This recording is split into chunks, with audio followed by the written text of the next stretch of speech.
सोलापूर जिल्ह्याच्या राजकारणात विशेषतः मोडलिंब गटात आज एक मोठी आणि अनपेक्षित राजकीय घडामोड घडलेली पाहायला मिळत आहे। पल्लवी पाटील यांनी घेतलेला निर्णय आगामी निवडणुकांच्या पार्श्वभूमीवर अत्यंत महत्त्वाचा मानला जात आहे। काही दिवसांपूर्वी शिवसेना उद्धव बाळासाहेब ठाकरे गटाच्या मशाली चिन्हावरून उमेदवारी अर्ज भरल्यामुळे पल्लवी पाटील चर्चेत होत्या।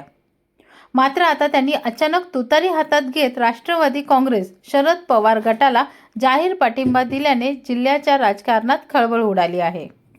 या घडामोडीमुळे आमदार अभिजित पाटील यांची स्थानिक राजकारणातील ताकद पुन्हा एकदा अधोरेखित झाली आहे। पल्लवी पाटील यांच्यासारख्या आक्रमक आणि प्रभावी जनसंपर्क असलेल्या नेत्या त्यांच्यासोबत आल्याने गटाला मोठे बळ मिळाले आहे।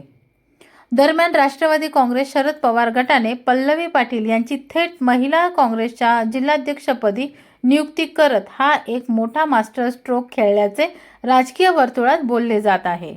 या नियुक्तीमुळे जिल्ह्यात महिलांचे संघटन अधिक मजबूत होण्याची शक्यता वर्तवली जात आहे। या निर्णयाचा थेट परिणाम मतदारांच्या गणितावर होणार असून मशाल गटासाठी हा मोठा धक्का मानला जात आहे। विशेषतः महिला मतदारांचा कल राष्ट्रवादी गटाकडे झुकण्याची शक्यता आता व्यक्त केली जात आहे। एकूणच पल्लवी पाटील यांची ही राजकीय कलाटणी सोलापूर जिल्ह्यातील आगामी जिल्हा परिषद आणि स्थानिक स्वराज्य संस्थेच्या निवडणुकांचे चित्र बदलू शकते।